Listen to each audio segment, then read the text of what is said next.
If you want to be a successful creator, don't learn the hard way. Please, just don't, because you don't need to. This is the video I wish I had when I was trying to grow on YouTube, because it would have saved me a ton of time and headache. I'm Amy, and I grew my main YouTube channel, Amy Wang, to now over 600,000 subscribers using long form videos. It was a super long, hard journey because I posted my first video in 2020, grew that to 1,000 subscribers in 2021, then I hit 10,000 subscribers in 2022, finally got my silver play button and hit 100,000 subscribers in 2023, and in 2024, which was last year, I reached 500,000 subscribers in October.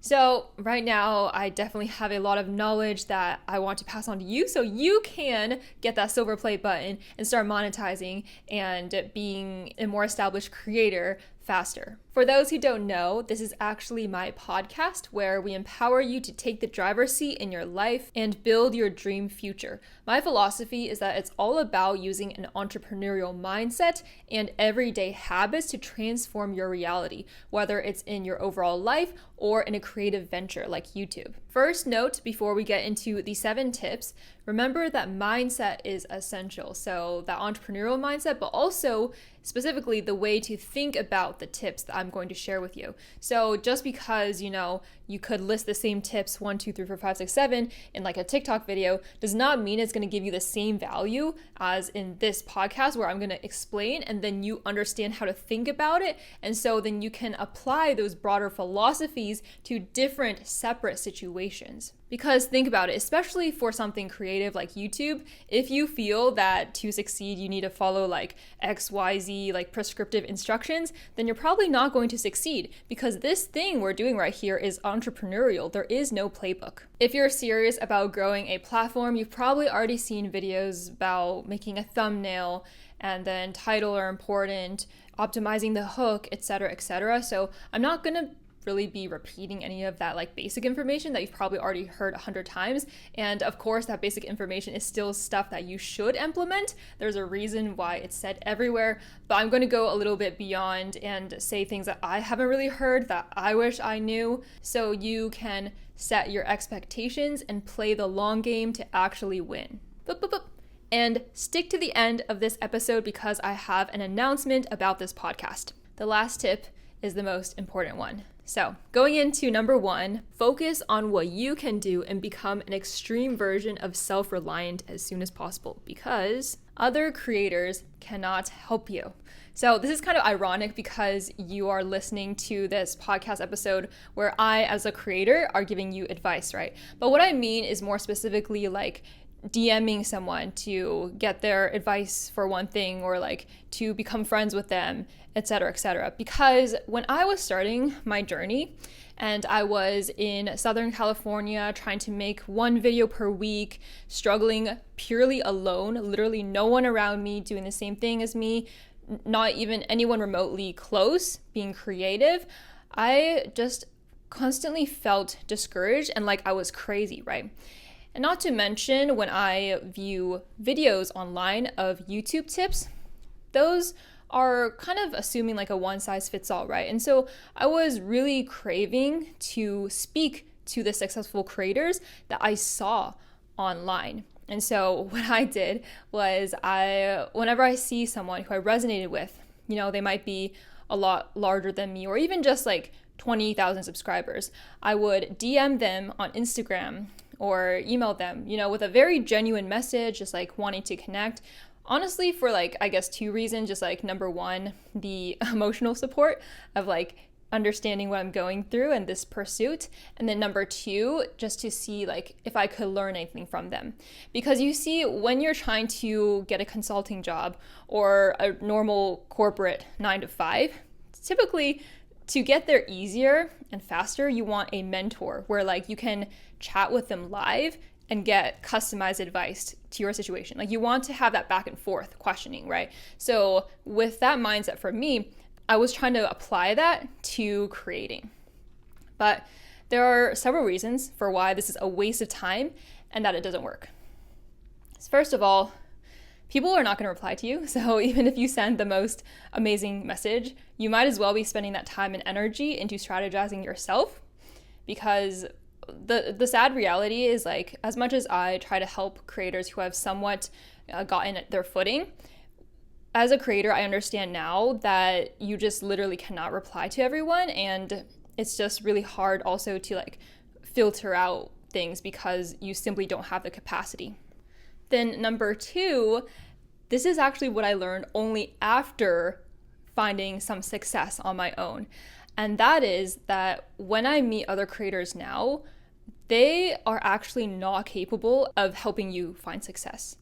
Because 2 reasons. Number 1, a lot of these content creators, you know, like they found success doing their own thing. Not many of them are like really as strategic as you think. And then the second reason is, at the end of the day, you're still the one who has to put in the work. And so I think there's kind of a rite of passage to become a creator with a platform. It can be a short one or a longer one, like the length doesn't matter, but either way, there's a rite of passage where to become a successful creator, you need to struggle a lot on your own. And you need to try things according to your strengths and what your passions are, and then fail, then reflect, and then iterate. No one else can help you with that. And once you get to a certain point, you talk to a creator and you realize that actually you're probably even better at giving yourself advice. And so that's for building a following at the start based on your own personal brand and the content that is unique to you, right? So if you think that you want to learn exactly how Mr. Beast does XYZ, well, then you're just going to be another copy of Mr. Beast, which number 1 might not make you happy, and then number 2 might not be where your actual strength and value is. So it sucks, but you really just need to do a lot of self-discovery and don't waste your time being like, oh, if I'm friends with these creators, then, everything's going to be wonderful and I'm going to have them in my following list and I'm just going to be recognized as a better creator. No, that is clout chasing. That's not what I was doing specifically, but it's just like the feeling that, oh, if only I were like friends with these like creators who have already made it, then everything would be easier. But that's not true. The critical attitude to succeed as a creator that I'm sharing with this first tip is that you must be self-reliant. Only when you have the passion, the will, and the expectation to grind out things all on your own when no one else around you can relate will you be able to succeed. The only caveat I would say to this, though, is that if you were able to find a creator where you could tell that they are actually like strategic and business savvy and you could actually get like a coaching session with them, then that I would find valuable, because instead of just being like casual friends and being like, oh, you can actually ask them targeted questions and they will actually tell you what you need to keep in mind for the long run so you don't put yourself into a trap. For example, I was listening to this podcast episode where it shares that this girl, she was making a bunch of random videos on TikTok, right? And then one video blew up, and that video was about leggings. And so she continued to ride the wave to create more videos about leggings. But guess what? Then when she grew this large following, wow, it might seem like she's successful on paper, but all she's talking about is leggings, and she ended up hating that and wanting to get out of it, but now she can't because all her followers want to see is videos about leggings, this random thing that had no like purpose or intention behind it in the first place. That podcast episode about the leggings girl was super valuable. I will actually link it below, and it was created by creators who are more business savvy, where they're kind of warning you about the pitfalls if you don't think long term, and they're also giving deeper examples of what not to do strategy-wise. And so what I would say is that, like, if you could book a coaching session with people like that, that would be more valuable than just like, reaching out to a random creator to become friends. Tip number 2, organic growth is better than any other kind. You might see some advice like, oh, be your biggest cheerleader and go promote your video on like Facebook and like Instagram and just try to boost as many views as you can, because in the beginning, all of those views count. Yeah, to some extent, like if you get like 5 more views and you only had 100 views, like, yeah, that's still a 5% increase, but that's also a waste of time. And here's why. Those 5 views are not something that can really propagate you or to drive you exponentially in the YouTube algorithm. Organic growth is the biggest driver, where instead if you focus your energy on studying what other people do and also applying that to your own personal strengths, you can actually make a formula. Like you can kind of like hibernate and like make that formula and iterate on your own and then put it out in the world, and then boom, you'll have a lot more growth much faster. And so that would actually have a lot more return on investment than if you spend some of your precious time like promoting yourself everywhere. In other words, an overall philosophy you should have is consider your return on investment. Stop commenting on other people's videos and be like, small creators, let's connect, because that's literally not going to do anything. Also, if you get people who subscribe to you just because they're another small creator, they're not there for you. And so then when you post a new video, they're not just going to watch it and click it right away. And so that's actually going to drive down your click-through rate and actually make it harder for the YouTube algorithm to push you out and to get those organic views. And organic views and that organic wave you ride on the algorithm is what pays off the most and most quickly too. Honestly, that was a little imbalanced of tip 1 and 2 because I had so much to say about tip 1, and number 2 is basically it, just don't waste your time on promoting yourself. Just like work on your own quality videos. Number 3, this tip is like the sister to number 2, but it's don't worry so much about getting sponsorships early on. In that, there are a lot of creators who will send so many outbound emails in the beginning, just like, oh, give me sponsorships. Oh my gosh, how exciting. And I agree, like when I got my very first sponsorship, it was an inbound email, by the way, I was so ecstatic because it was just like something so foreign and like, oh my gosh, does that mean I'm actually like a legit creator now? But if you waste time sending out outbound messages, first of all, that probably means that you're actually not visible enough or recognized by any brand to get enough inbound. And so you feel the need to do outbound, right? And then second of all, that's also wasting your time. Because you see, combining those 2 points, if you have to rely sending a mass of outbound messages, and that means that, your content wasn't just like organically recognized by brands, then you should be spending time on just improving your reach and your prominence in the market and getting those brands to notice you, because what brands cannot take away from you is your brand and your platform. And so instead of being so eager to help promote other people, build your own thing so then you attract opportunities. And those opportunities you attract with a legit established brand and a following and a community that you can call your own, that's going to outweigh all of those outbound messages you tried. The inbound messages have a higher likelihood of being higher quality, and they're more eager to work with you, and you can probably get a better deal out of them. And plus, you're going to have a lot more of them. So it's the same thing of like ROI as like tip number 2, where like if you just focus on the quality and instead of thinking about like all the perks and stuff you get, then you are actually going to benefit a lot more in the long run and with a lot more exponential success. Again, there's a lot of nuance in this. So like, later down the line, if you want to do outbound with a very specific cool brand that you've always wanted to work with, then that's fine, right? But you need to kind of have a track record first. And that's what's most valuable. Because think about it, like if you're just like this random, creator, just like, hey, work with me, then your positioning is not very high leverage on your end. Tip number 4.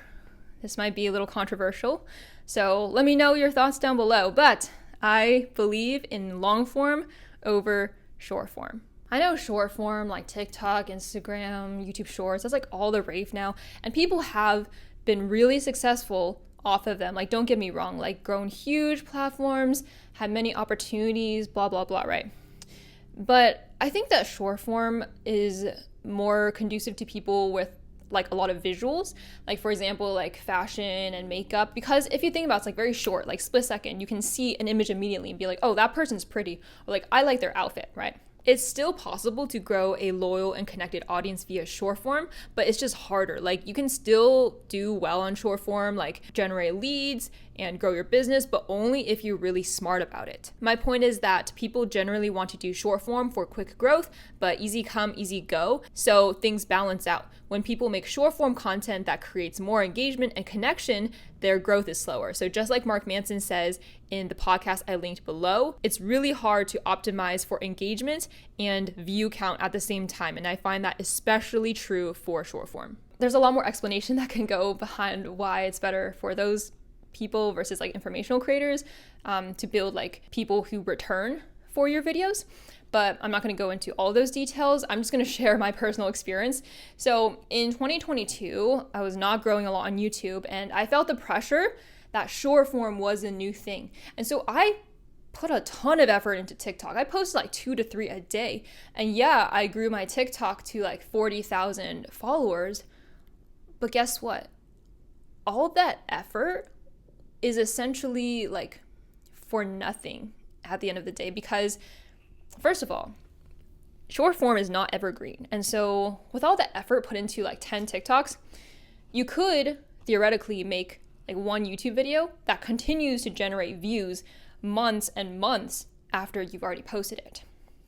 And number 2, followers on short form platforms are just not as loyal, because you could generate a lot of followers from one viral video, but unless all of your videos are the same as that viral video, then people don't really have a reason to continue watching you.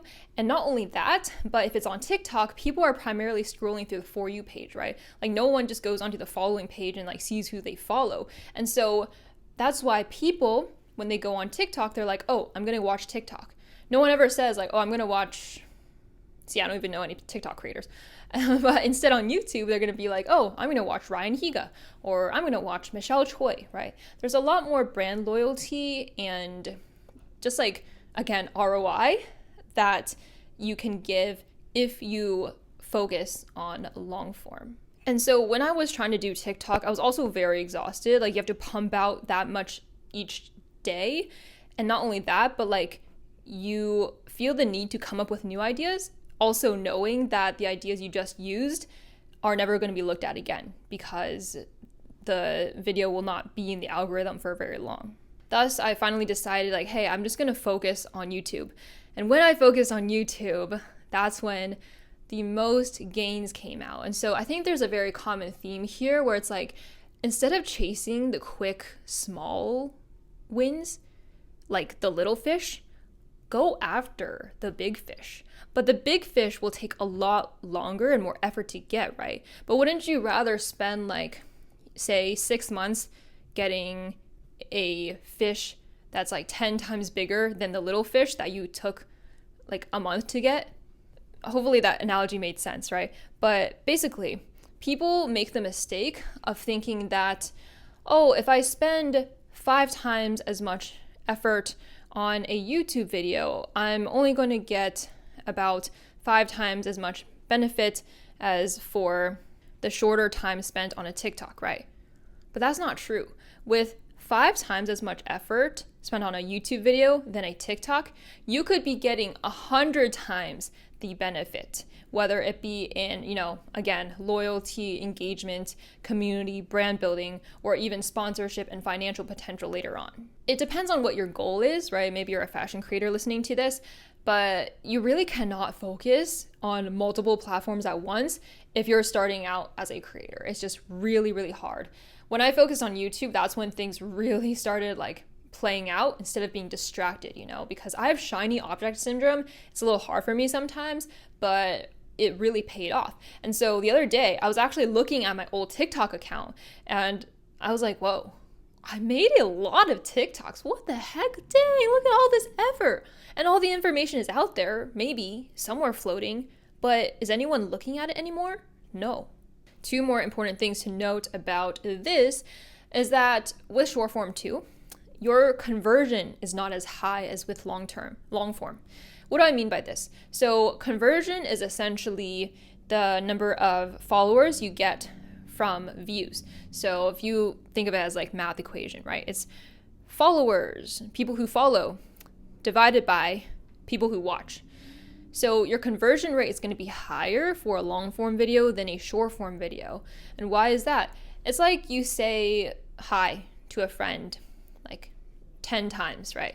That's like a TikTok. You just say hi to someone, like very short, right? Okay, whatever. They're just a random person on the street still, right? But imagine you have a 10-minute conversation with someone. Well, they're going to be a lot more important to you, or you're going to place more weight onto them and that connection. And thus, you're more likely to convert as a follower or to listen to them say something again and to have another conversation with this person.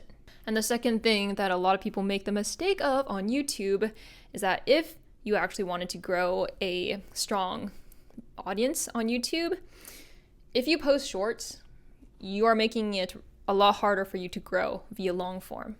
And this is the secret, okay? So don't share with everyone, you know. I'm just kidding.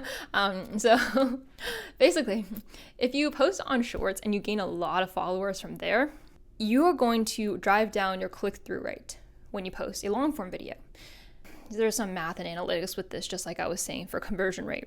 But when you post a video, the click-through rate, the denominator, that is all of your subscribers. And if a lot of your subscribers are just used to like quick dopamine hits of short form videos, they're going to be even less likely to click on your long form videos. And so they're going to easily drive down the numerator of that click-through rate. And again, that makes it really hard for your YouTube video, your precious long form YouTube video, to be discovered and pushed out by the algorithm. If you are enjoying this far, you will love my free 7-day transformation guide.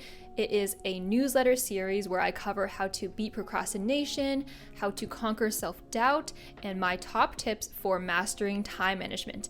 It's completely free and linked in the description below, so check it out. Tip number 5, accept your strengths. You can see in the history of my main YouTube channel that I experimented with many different things, including vlogs, reaction videos, and I even tried to film with a fancy camera once. With a vlog, oh man, vlogging is so hard. I find it really stressful to be like thinking of what I'm filming each day, right? This could be different for everyone, but that's why tip is to find your strengths. And so vlogging not only took a lot more stress because it was like putting that pressure on my entire day, but it also took like 2 to 3 times longer to edit and had half or like a quarter as many views as my other videos. And so as you see, that's like not very high ROI, right? And that's not my strength either, because I think vlogs, you need a lot more, you know, like artsiness or like thought process behind what you film and more personality, or I don't know. Basically, that's not really my strength, and nor was it very suitable for my lifestyle and what I wanted out of life, right? Because this is like a bonus tip, but you don't want to box yourself into having to make your whole life online and then you hate your life, right? Because like how sad would that be? And so I personally like was not ever intending to have my whole life be online or like, you know, let it disrupt my real life so much. And so that's why I went into sit down videos. So for multiple reasons. And with a real camera, you know, the real camera was just so hard to figure out. Like there was an SD card and like maybe I'm just being dumb and lazy, but then there was like this weird color grading and the footage looked all wonky, and then the file size was like 12 gigabytes. And so that's why I gave up on that real quick.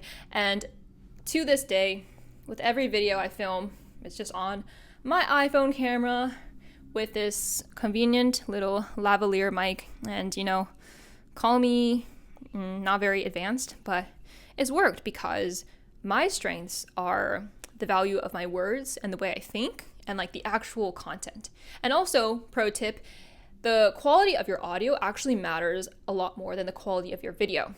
So, you know, better to get good audio than to like make your video look picture perfect, because people will leave if the audio sucks, but they might not necessarily leave if like the video is not 4K.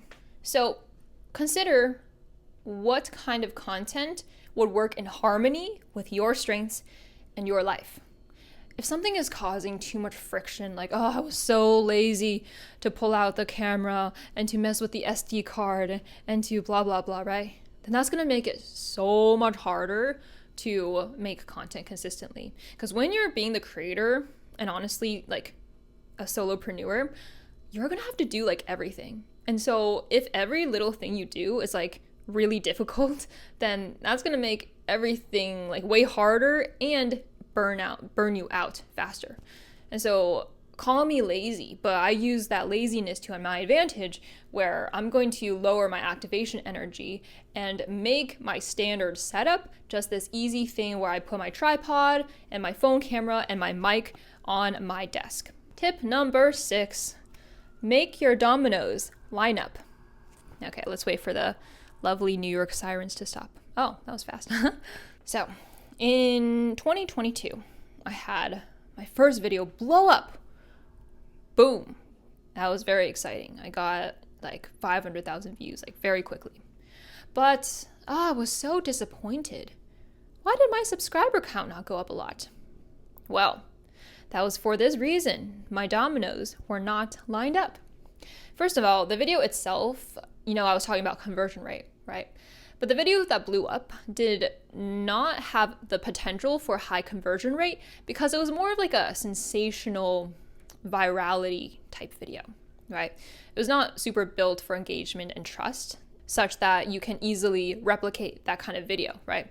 That kind of video I made that blew up, well, it was how I got rejected from Stanford. It's not easily like replicable because I can't be like, oh, how I got rejected from Harvard, how I got rejected from this school and this school and this school, right? Like you can't really just like repeat that same kind of video again.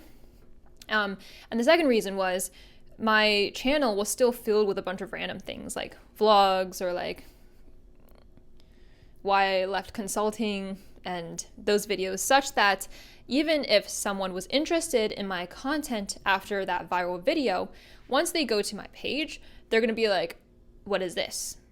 This is not something I'm going to tune into consistently because I have no idea what the heck is going on. Because if you confuse them, you lose them. You want them to be able to tell from a glance at your channel what it's about. And you want to make bingeable content because YouTube rewards that. And so, if you make a video about this X thing, then you make a video about X thing again and another video about X. No, okay, that's confusing. Let's say about fashion, okay? Winter fashion especially. Let's say you make a video about how to stay warm in the winter. And then you make a video about the best pieces to buy to stay warm in winter. And then number 3, the best accessories. Okay, I'm clearly not a fashion creator. Let's back it up. Rewind. Okay, honestly, just take my channel as it is right now, right?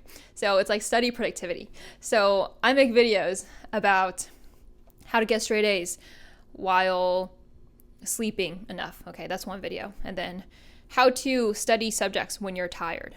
Then how to get better grades and study less. Then another video is about how to become motivated to study or be productive, right?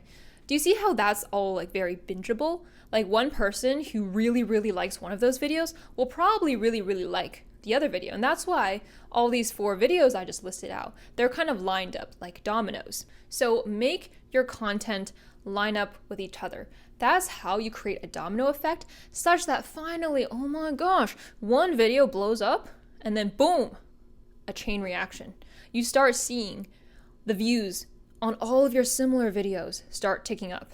And then that's when your subscriber count really starts to grow. And that's when your brand really starts to gain real traction. Tip number 7, the most important tip. I feel like I get more and more hyper the more I talk about these. I should make more of these videos about creating and entrepreneurship and building a business because I'm just so passionate about it. And also the way like you think about things like efficiency and ROI, like that's very applicable to life as well. And so, just like I said in the intro, right?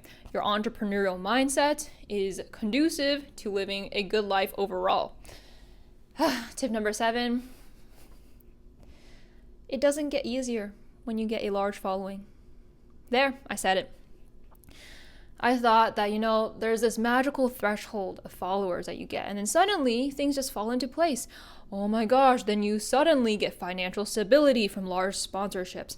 And dang, now all of your videos are going to have at least 100,000 views. But that is simply not the case.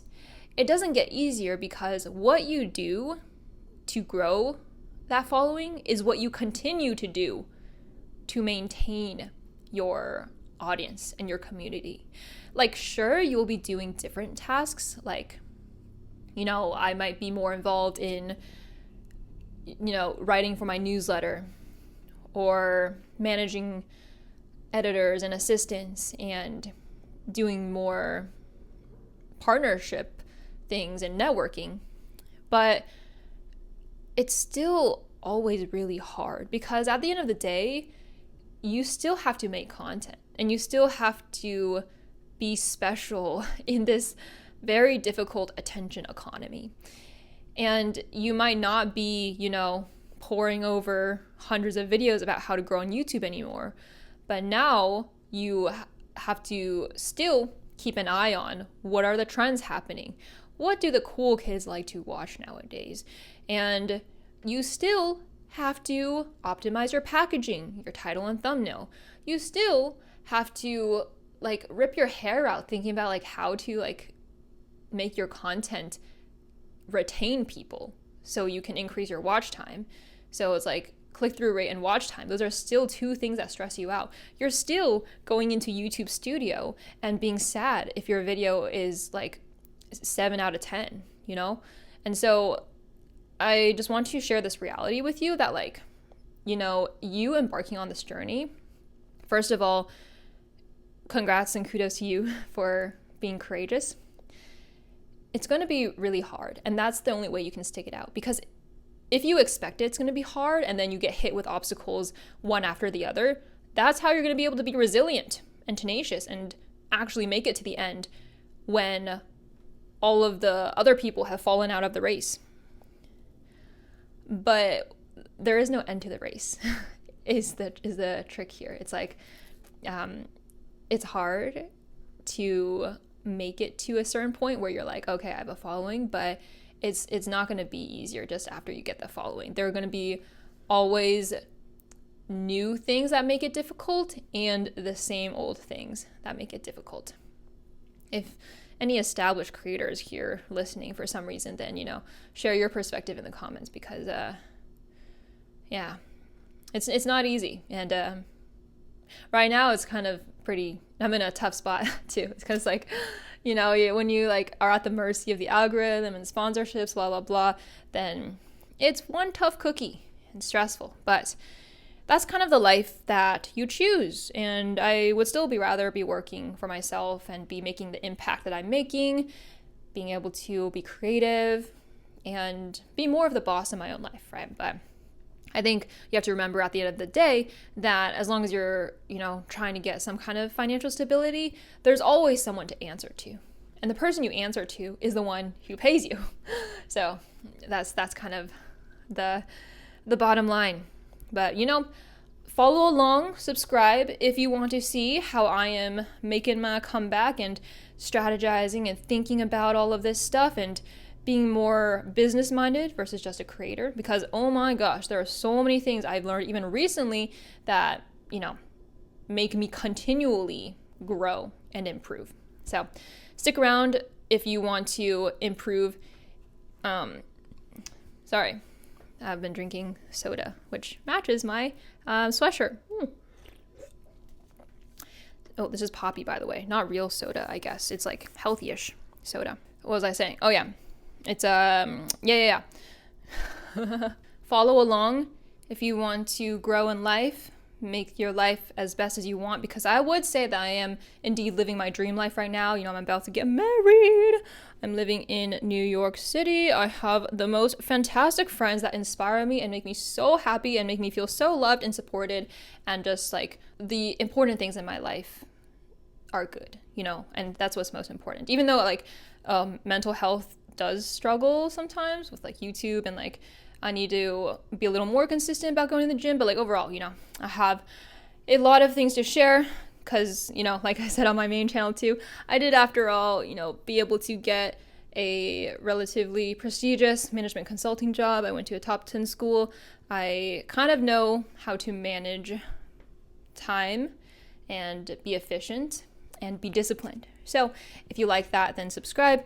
And of course, subscribe for more creator entrepreneurship things too. Why I have an announcement. The announcement is that I will be rebranding the pod soon. So tier, this is no longer going to be your A+ life, though I will always be encouraging you to live your A+ life. So before I, go into the future, the reason I named this your A+ life is because I wanted to stay on brand with the letter A. So my name is Amy. I have the A-Team community on my YouTube. I talk about straight A's, but it's also kind of a twist because A+'s and grades are something so flat and shallow, kind of. I don't know how to describe it, but it's like a statistic, right? But when I call it your A+ life, I'm kind of saying hey, why are we trying so hard to get perfect grades? Why don't we try to succeed and flourish in life overall? And so it's kind of a play on words. Instead of trying to get this external validation of scoring this A grade that other people give us, let's make it so we get our definition of an A+ in life. And that means being successful in all areas, not just academics. The reason I'm rebranding is because my fiance thought that this whole podcast was about grades and studying. And I realized you confuse them, you lose them.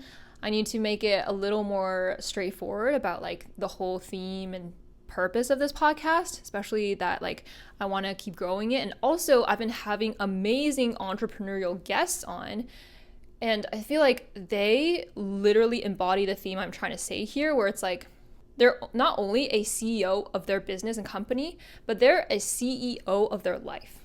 And so if you are entrepreneurial in both your work or business, your any pursuit, plus entrepreneurial in their life, that's where you find real success. And that's being holistic, because these traits you have just extend to every area of your life to become successful. I will be revealing the name soon, but it was kind of already hidden as an Easter egg within this video. I don't know if it was clear, but yeah, I'll be announcing the name soon. I'll have to workshop the intro a bit. The second announcement is that we will be taking a little bit of a season break. I have been posting relatively consistently on this podcast, but it is tiring. And that's kind of what I was saying earlier, right? With YouTube, it's you have to do the same amount of work like you did before, YouTube, thumbnails, content, and all that stuff if you want to stay authentic. But then you want to add on other things like a podcast, a newsletter, blah, blah, blah. And so it's just been a lot of work. And I'm also wedding planning. I don't know, for the visual listeners, you can see my ring. And I want to make the most of it, be really present, and just get immersed in the preparation. So we'll be taking a little break. So make sure to hit the follow button if you're on Spotify, and then subscribe if you're on YouTube. Turn on notifications so you don't miss when I return. Remember that if you want, you can still sign up for the 7-day transformation challenge. That's a free newsletter guide where I walk through how to beat procrastination, how to master time management, how to conquer self-doubt, and so much more. So many of you actually who have done it already have told me that it's life-changing. So definitely check it out. Sign up with the link below. You will not regret it. I think you will find it so awesome and bring out the best in you. Thank you so much for your time today. Remember the concept of yin yang, where yin and yang are mindset and action, where they each propagate each other and they complement each other too. So if you find that it's hard for you to take action, then consider whether you are building the right mindset first. All right, till next time, remember to give this a 5-star rating if you enjoyed it, and leave me a comment too. Let me know any questions or topics you would like me to cover. And until next time, please follow and turn on notifications. I'll see you next time.